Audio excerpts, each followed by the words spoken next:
Good morning. Today I invited Bruce Sterling, and Bruce invited a good friend of his, Scott Klinkert, to come talk to us about SPIMES, the Internet of Things, and how they're working on designing this stuff and making it work. Of course, I think everybody knows Bruce. He's author, journalist, blogger, and futurist, if I can read my handwriting. Scott's head of 3D design at Cranbrook Academy of Art, which is where some famous designers have come out, like Charles Eames and some others. Worked at IDEO for a couple of years, worked at Ericsson before it was Sony Ericsson, taught some stuff in Japan, and the Cranbrook guys actually are famous for actually making things real, not just designing stuff. So they're going to talk about that today. So without that anymore, have Bruce come up and start.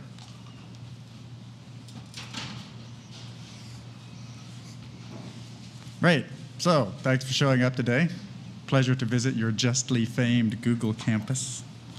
So I came here with two things. I have a design theory about computers, and I also have a personal problem as a science fiction writer. So, first, the theory, of course. I was asked to write a little visionary book, which I did. I don't know if you've seen this. It came out in 2004. This is kind of my grand visionary scheme about computers and their role in our society and networks and what they're good for and so forth and so on. When it comes to computers and networks and visionaries, there have been kind of surprising numbers of these grand theories. I like to call them meta-histories, little meta-histories. Sort of grand, foggy, theoretical notions about the true nature of the computational enterprise. And they always fall short or they get fulfilled in various interesting ways. And then it's back to the drawing board, or back to what they used to call a drawing board, because of course we don't actually use drawing boards anymore. But you could draw some quick sketches of these sort of grand theoretical schemes by summarizing them, kind of the bumper sticker method. And I want to run through a few of these today to sort of put my own notion into some historical perspective. So, if you're going to do some futurist prediction about computers and networks and what they're doing, you could summarize them the way you'd summarize a crime scene, right? I mean, why do crimes happen? Why does anything happen? Well, they happen because of means and motive and opportunity, right? I mean, there's a way how stuff happens, and that's the means. And there are things that we imagine that computers might be good for, and there are things that computers are actually good for. Those would be the motives. Periodically, we have to reassess those things because computers keep changing, and so do our ideas about them. And then there's motives, which is why things happen. The various things that need doing to maintain a civilization, stuff like supplying electrical power and sewage. And then there's a bunch of other stuff that doesn't actually need doing, but it's the kind of thing people actually do in real life, like sending spam messages. Sometimes we meet some large and serious needs with our computers, and most of the time we just sort of screw around in our short-term can-do way that happens to get rewarded in some fashion. So then there's what happens, which is the opportunities, means, motives, opportunities. These are conceivable things moving into the realm of doable things, something I find of great interest as a journalist and a novelist. New things disrupting the installed base. Means, motives, opportunities. That's pretty simple, even though the world's full of unsolved mysteries and nobody really predicts the future. My scheme, which came out in this book, you can see it in my Flickr set. There's like YouTube videos of me ranting about it, something I've been talking about since 2004, not hard to find. Let me just try to place it in context by listing and describing some rival schemes. Now, the grandfather of this bunch would be the original scheme of Vannevar Bush, as described in his famous magazine article from 1945, Atlantic Magazine, As We May Think. Published it just as World War II was ending. The means is what Vannevar Bush called the mimics, which is a kind of analog desktop library. And the motive was accelerating scientific research through networks and hyperlinks. Really, you could look this up. Networks and hyperlinks, 1945. And the opportunity, or the upshot of Bush's predictions, was Bush's establishment of the National Science Foundation, what Bush called Science, the Endless Frontier. The NSF net, That wasn't too many years away from his original concept of the MEMX. Visionary theories about computers go, we can call that one a major success. One of the most brilliant acts of technical forecasting ever.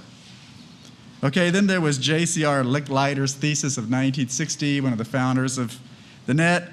The means human-computer symbiosis. Yes, enhanced human bodies, enhanced artificial intelligences, meshing together into a cyborg supermind.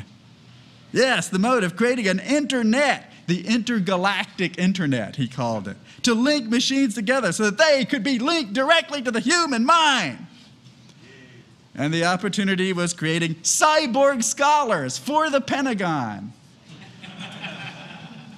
Okay, that scheme did not exactly work out. I mean, nowhere near so well as Bush's ideas, but we did get the ARPANET from it. You know, it wasn't brilliant forecasting, but it turned out to be a very fertile mistake, right? So often these schemes aren't written out in so many words. They're kind of techno-folklore, really. For instance, if you read popular period books from the 1950s and 1960s that talk about thinking machines, very commonly, they predict a fully planned economy, basically a kind of cyber socialism. Why? So that mankind can explore the moon and the planets.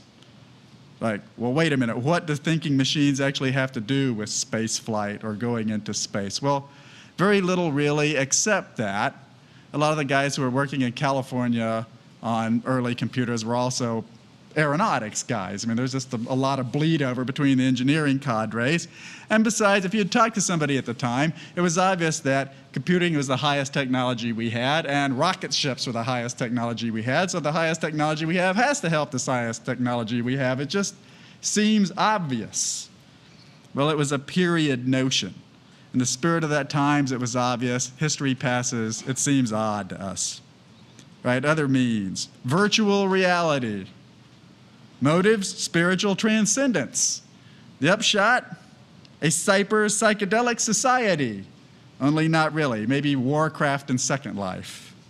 That's what you might get. The means, email and Netscape. The motives, commercial disintermediation, point, click, and ship. The upshot, internet stock boom. The means, artificial intelligence. The motive, auto-designed super AIs. The upshot, a singularity. The end of history. The means, open source instructables. The motives, popular mechanics and popular programming. The upshot, cyber arts and cybercrafts. The means, military command control, communications, computers, and intelligence.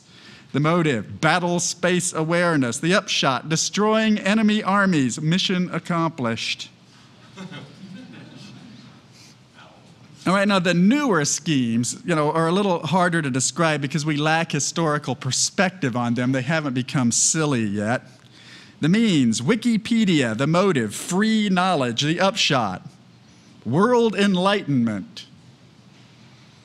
The means, real-time locative systems. The motive, global geolocation. The opportunity, a city of bits.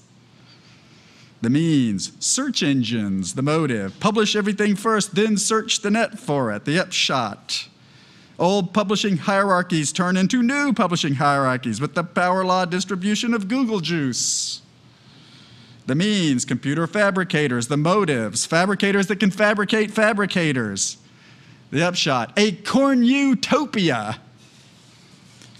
All right, well, in real life, you don't actually get single brilliant technologies which work in splendid isolation. It's kind of easier to think about them that way, but we know now that that's not the way the world actually works, so instead we tend to get grab bag theories like Web 2.0. And the means of Web 2.0 is a whole bunch of stuff. It's tagging, perpetual beta, granular addressability, PageRank, user content, long-tail, cheap scalability, open APIs, web as a platform for development, AJAX, Ruby, P2P networks, human collective intelligence. That's just part of it. And sometimes these factors seem to work together smoothly, and sometimes they kind of obviously clash. But the motive is a new kind of web that feels different to users and developers. And the opportunity, revenge of the boom. It's user bubbles instead of investor bubbles. So, which brings me to this scheme that I described in a bunch of conference speeches in this book that I wrote. And my means are CAD/CAM computer-aided design, plus RFID, plus fabs, plus tracking, plus searching, plus recycling, plus an ever-growing pool of metadata. And the motive is a historical transition to a society that is high-tech but also environmentally sustainable. And the upshot is an Internet of Things. An Internet of Things that I call SPIMES. SPIMES are the kind of thing that is the native to an Internet of Things. They are Internet metadata objects. They're mostly metadata and occasionally they're physical. That's what a SPIME is. And it's a future world, a visionary future world, based in present-day technologies. There's no artificial intelligence in it. There's no machine intelligence of any kind. There's no ubiquity. There are no virtual realities, no augmented realities. It's about reality. It's about stuff. It's basically what we have now, right now, but writ larger and linked up and bent to solving our worst problem, which is that the way we run industrial society can't go on. It's not physically possible.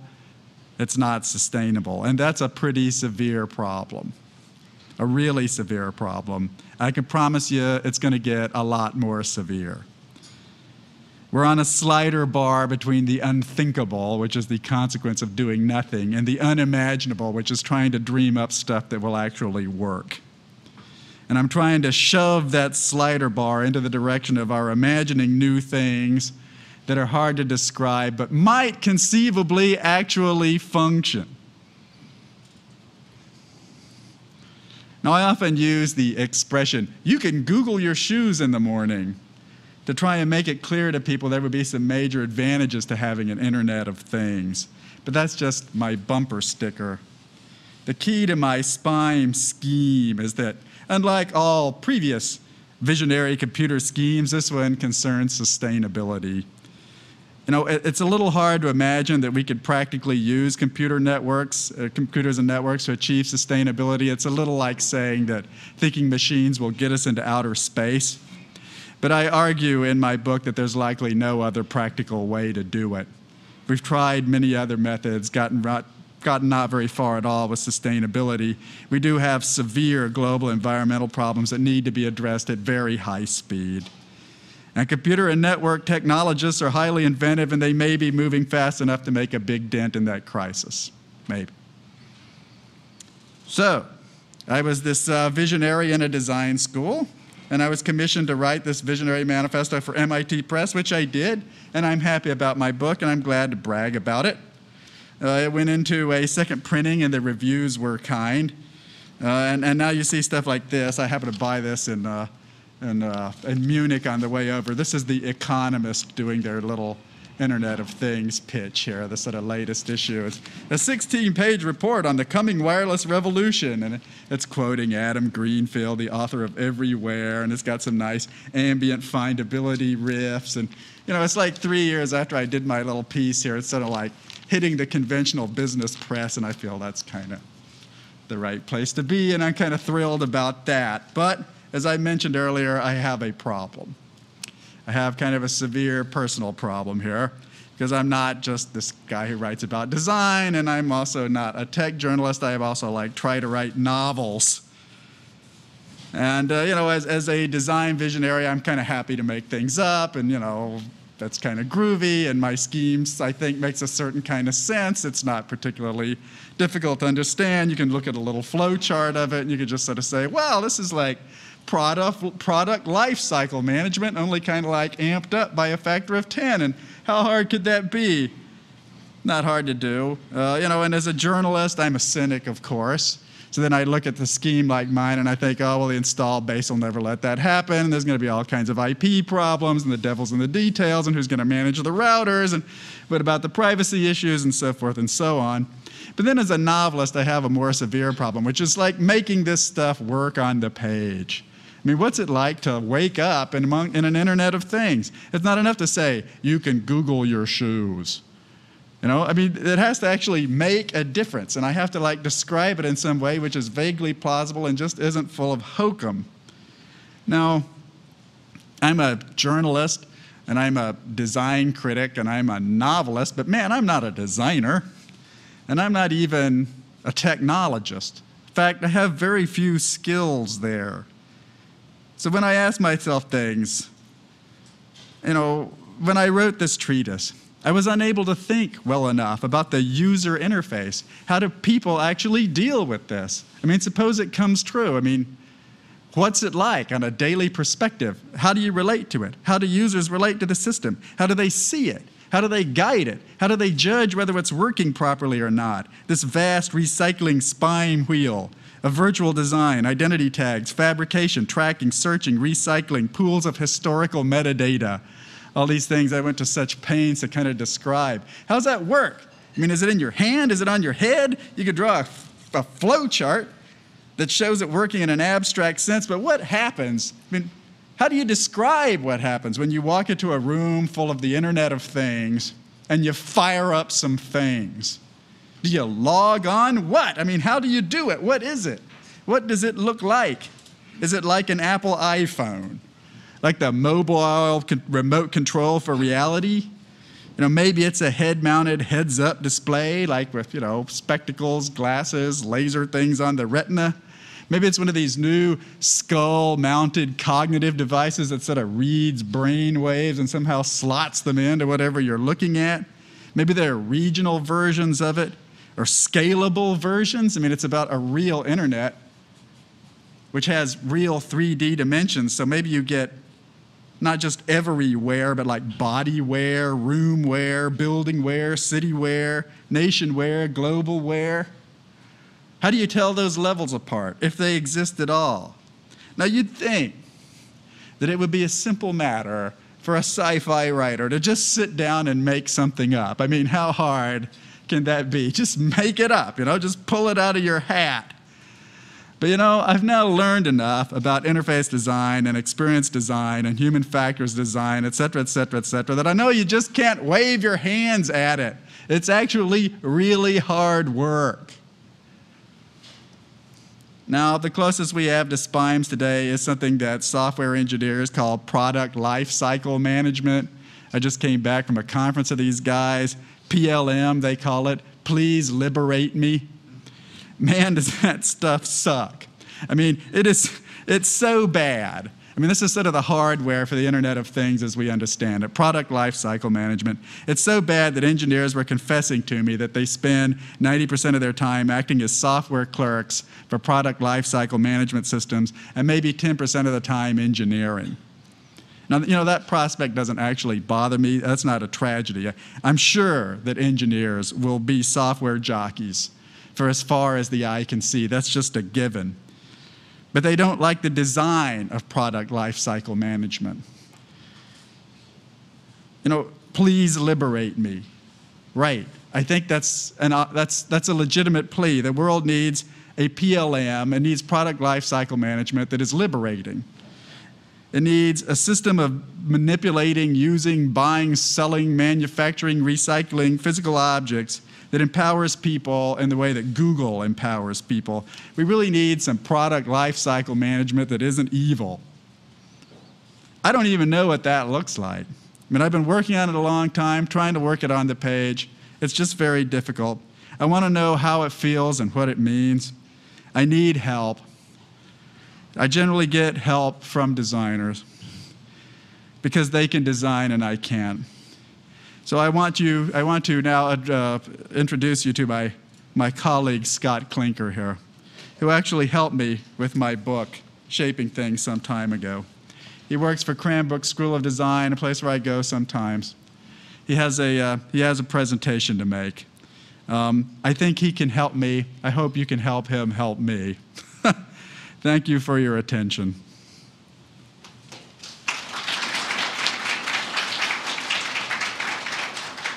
And thanks for the T-shirt, too. Hey, been there, done that. Got the T-shirt. Hi, good morning.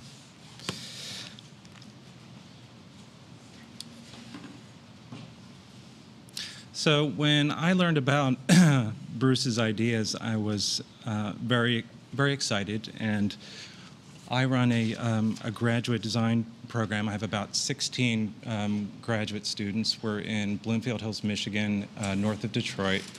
And we're really focused on trying to give form to experimental cultural ideas. So when we heard about Bruce's ideas, we're very excited about it, and we can help him to visualize his visionary ideas, and we will. But we were also thinking that it would be much more interesting if we could get Google involved in it, because it seems like it would be very much a win-win situation for everyone, because thematically it really fits with Google. And we could, as we put together a project would be much more informed by Google knowledge and creativity in the process too. So we would like to talk about some kind of collaboration between Bruce and the school and Google. But I wanted to show a little bit about what we do at Cranbrook. This is just a shot of the campus. It's actually more beautiful than the Google campus, I'd have to say. But you have a great campus here. So we call what we do narrative research in design, and we're looking at the way that, in the old days, product design was really about shaping an object, but these days, product design, of course, as we all know, is much more involved than that, bringing together aspects of image, object, experience, and story. So we're looking at these interrelationships that begin to ultimately tell a story. And we're looking at other aspects of culture, like gaming and Hollywood, these areas. This is really one of our major cultural exports in America, and we're looking at these for inspiration on how to tell stories and how that begins to integrate with ideas about product. Of course, the fashion world has used storytelling for a long time to encourage consumers to make emotional choices about product. But here, physical things and stories are very much integrated. And Bruce and I last night were talking about this idea of augmented reality, or ways that storytelling intersects with the physical world. This is a cell phone that was produced by Samsung that was originally a prop from the movie The Matrix. So just this idea about this interplay between the physical and the virtual, I think from a design perspective, is a very powerful idea. And who better represents that interplay between the physical and the virtual than this guy? So we could think of product design as, or the product itself as a story container. It goes out into the world through a story network, and we can think of the designer as a storyteller. I like this quote. This quote kind of sums it up. Unlike the more or less ephemeral media, design has the capacity to cast myths into an enduring, solid, and tangible form so that they seem to be reality itself. So that really sums up this idea of taking ideas and portraying them in a way, or basically just physicalizing them, so that your ideas or a story enters into the world in a very tangible way. So with the students, of course, we're talking about these ideas and creating methods around them, but really it comes down to what story as a designer, what story are you interested in telling. And we're finding that one of the most important stories that as a profession in industrial design, but also I think as a society in general, of course, sustainability is on everyone's mind. And how we craft that story and how we provide a vision to people about what that might look like is really important. I think that's what Bruce is trying to do with his book. And there's a lot of theories out there, a lot of ideas about sustainability, but there are really very few portrayals of what that's really going to feel like. And I think that's what we want to do with Bruce. We want to look at some of his ideas about SPIMES and bring them to life through a design portrayal. So what some of the students are doing now, we've called Speculative Futures, where some of them are looking at the values of technology. For example, this camera sticker by Celine Lee, which is basically a webcam that is portrayed as a sticker. It's a working webcam, but it's really announcing itself through a strong graphic that could be applied anywhere. And she was looking at what would a society look like that had these eyeballs everywhere, and what kind of emotional impact would that have on people, and how would that affect people's behaviors. This is kind of a funny one based on a paradox by Sung-Pyo Hong, who's a Korean student who came to America, and one of his first reactions to American culture was, "Wow, Americans are really big," and at the same time, well, he saw on the television there's a constant push for consumption, sort of, eat more, pay less, but at the same time, everyone's supposed to look like a supermodel. So he designed the external stomach, which is a kind of critical commentary, I suppose. And the proposal is that you would, the external stomach would allow you to overeat but not get fat. So it's a critical proposal. Kit Tech by Carter Wong. This has to do with fabbing or 3D printing at home. So looking at a future where we'll have 3D printers at home. You can print your own electronics at home, download a product, print it out at home. In this case, a cell phone. So I think this came out of his desire to get rid of clients. He was looking for a future where he could be able to offer his products online himself. Interaction. This is this cell phone by Mia Lee is where most electronics are moving in the direction of miniaturization. She wanted to look at an idea of how the interface could become more bodily, have a different physical relationship to it.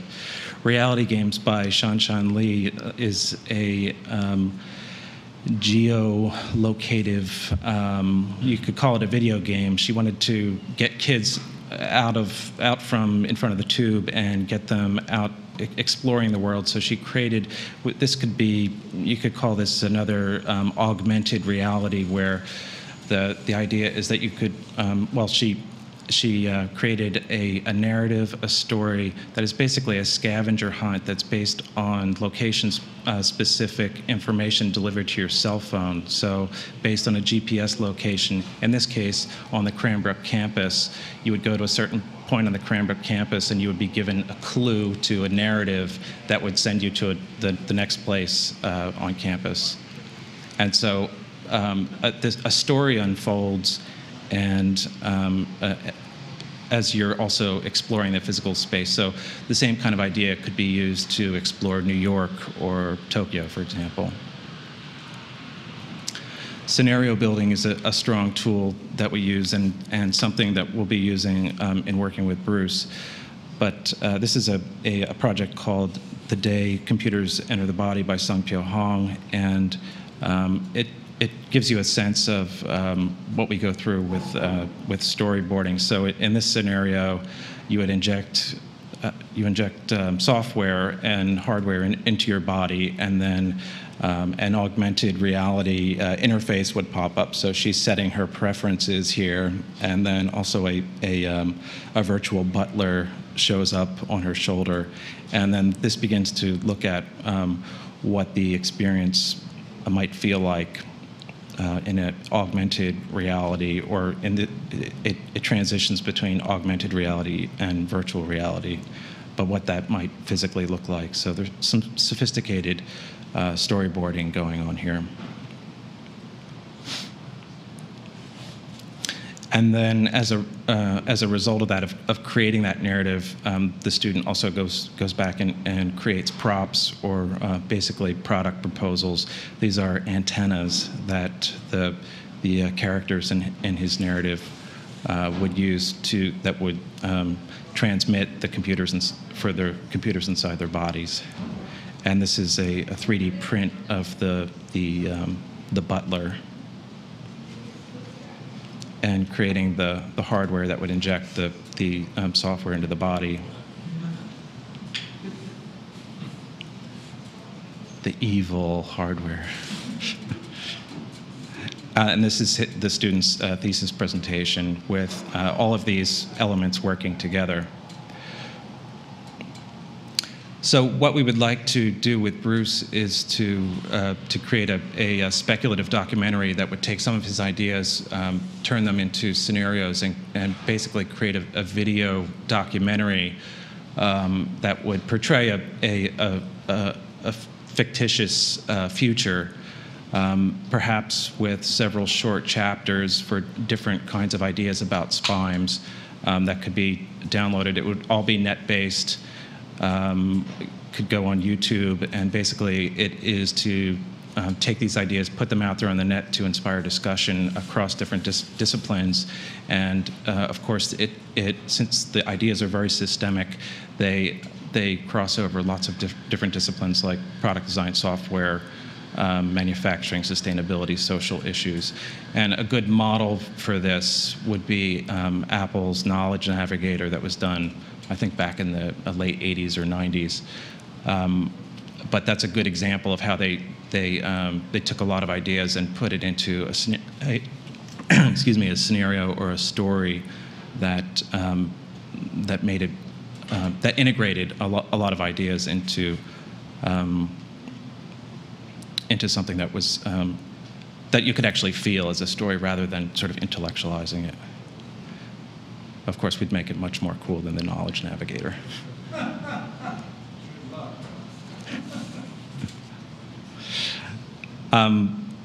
And then, of course, what's in it for Google? I mean, I think what Bruce is proposing is a whole new paradigm about integrating ideas about information into physical products. So, of course, there'll be lots more stuff to search, and we could think of it as R&D, thinking about new markets, new applications, new knowledge and ideas, and also brand building, where Google can begin to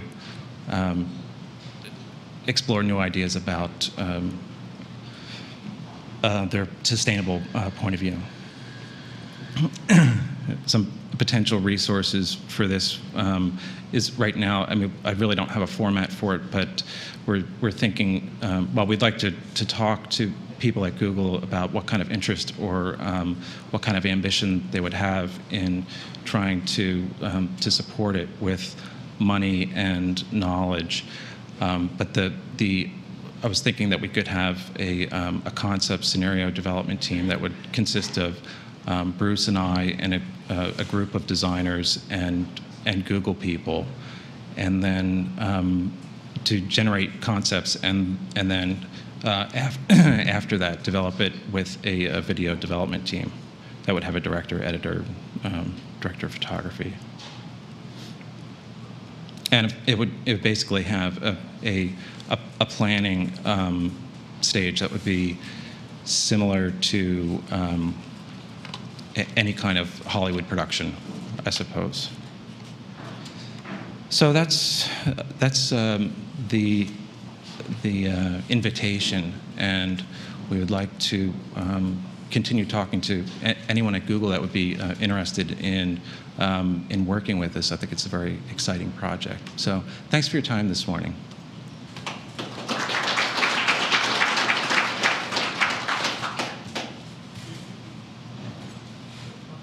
so people can ask questions, but it's going to be up on Google Video, so it's all public, so nothing proprietary.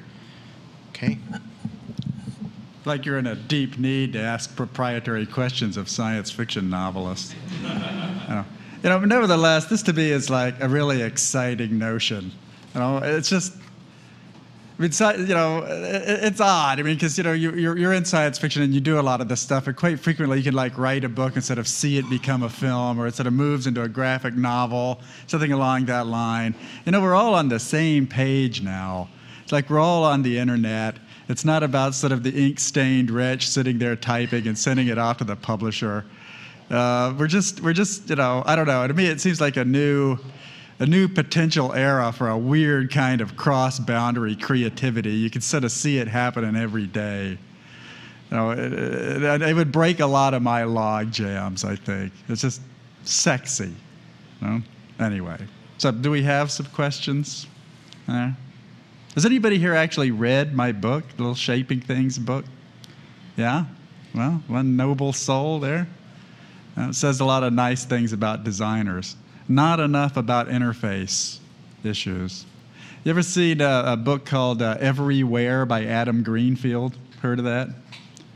Or a book called Ambient Findability by Peter Morville? These are the books that people buy on Amazon when they buy my books.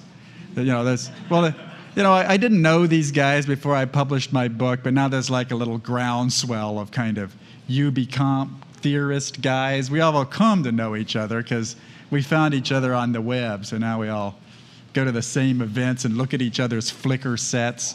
One of us is an information architect, one of us is a website designer, one of us is, science fiction novelist. It's getting harder to tell the difference, ladies and gentlemen. Really, seriously harder.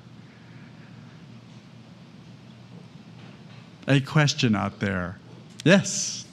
I'm curious as to how some of these ideas about the Internet of Things tie into sustainability. I guess the connection there is not obvious to me. Right. Well, I think there's sort of three methods of oh, right, yes. The question is, what the heck does the Internet of Things have to do with sustainability? I think there are three basic methods that have been proposed to do, a sustainable society where, objects don't pile up, don't pollute the environment. Okay, well, first of all, there's the sort of classic 19th century arts and crafts vision where you sort of make everything permanent. No planned obsolescence, no junk heaps, everything's very parsimonious, kind of small is beautiful, fully recyclable, very agrarian society where most objects are either permanent or handmade. Okay, that's never worked. That's never gonna work for a whole bunch of different reasons, many of which is in that society's not actually sustainable. It's too poor and too weak, and it knows too little about itself to survive. It's just too ignorant to pull through. An earthquake, an epidemic can wipe out a society like that. Okay, now the second scheme is to make everything biomimetic so that it actually rots when you're done with it. And, as a design theorist, I'm really interested in this. Sure, you just get rid of all the chlorine and the kind of toxic chemicals, and, you make everything out of hemp and bamboo and coral and wood, and maybe you do a little genetic engineering, and kind of like cellulosic ethanol, run everything on bacteria and sugar cane.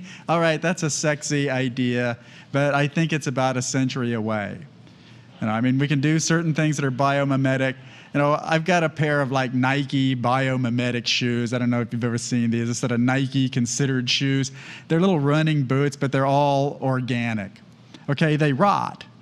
That's the problem. You put them on, they start rotting immediately. It's like, bread without preservatives gets moldy faster.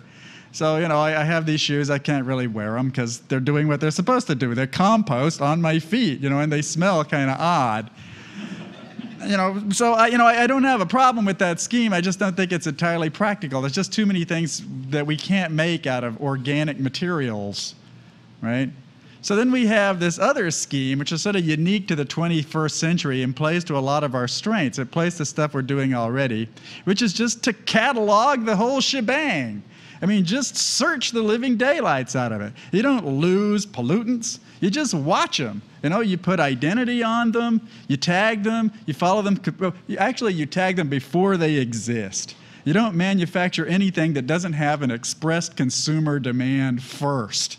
So that gets rid of a whole bunch of stored stuff right there.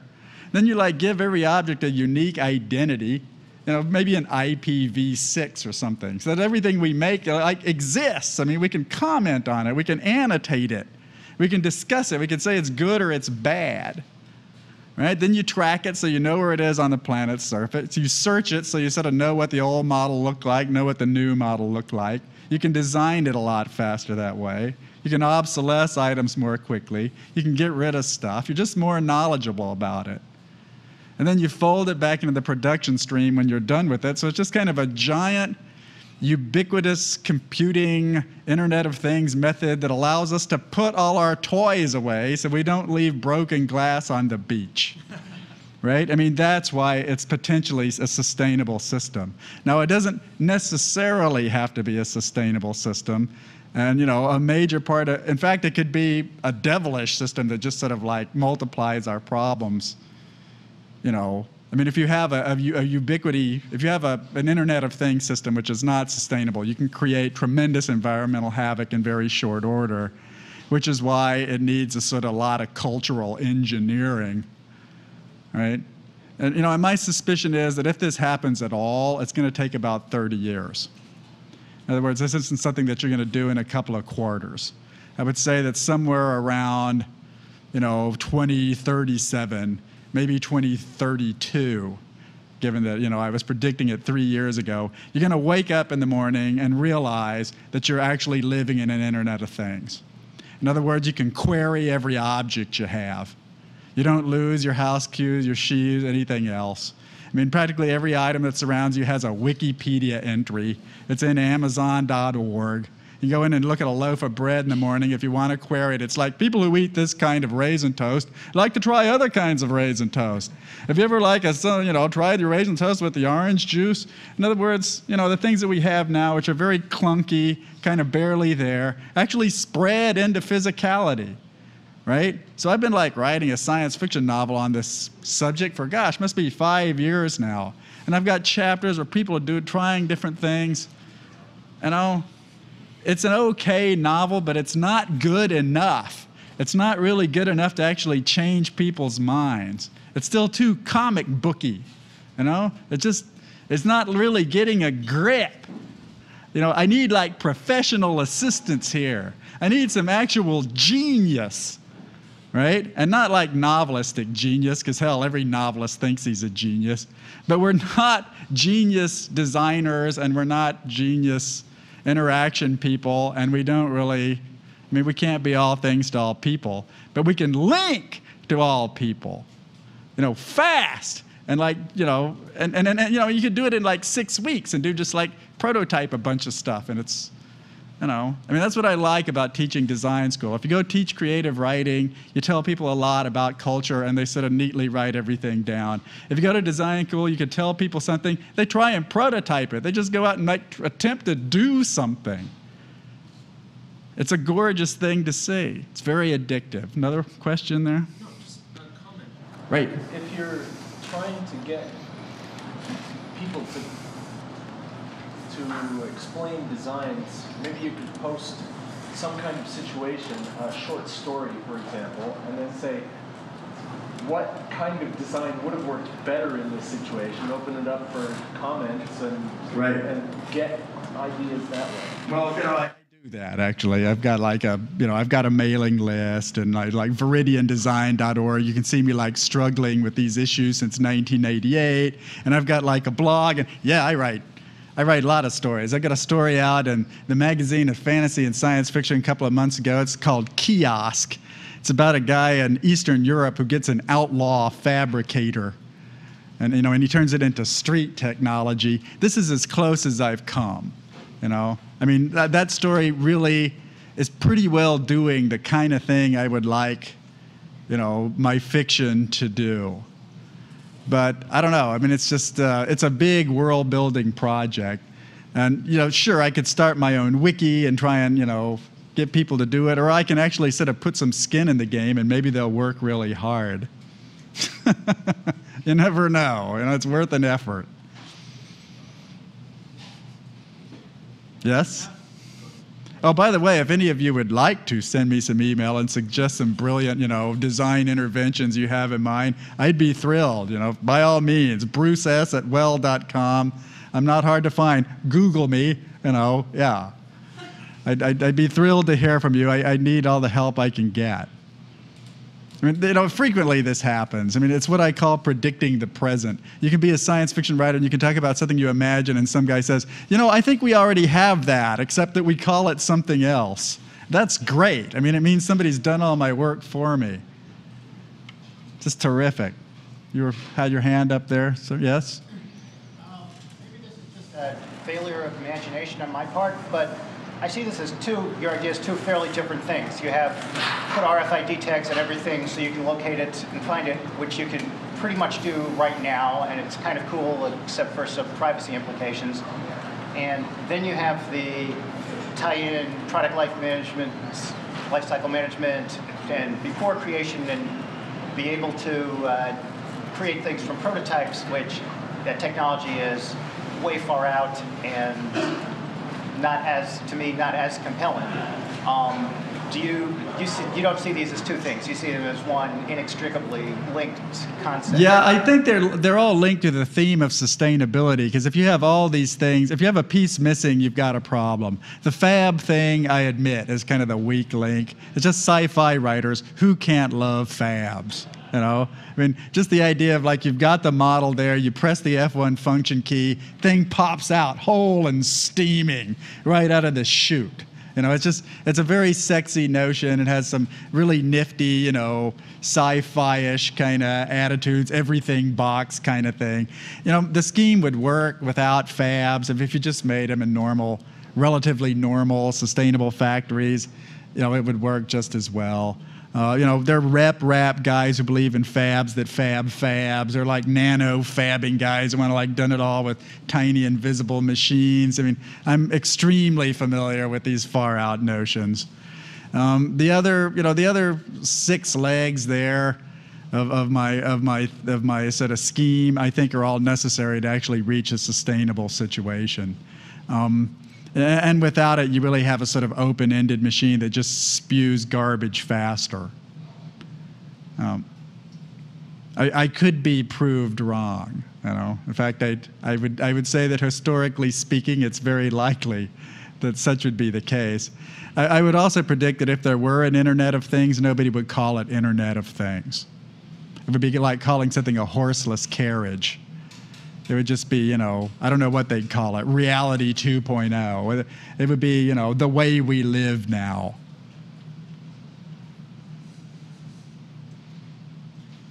It's kind of a unique problem, but you're ingenious people. If any company in the world would pitch in on a mad scheme like this, it would be you lot. Well, anyway. Any other comments there? Questions? Shocked and frightened interjections?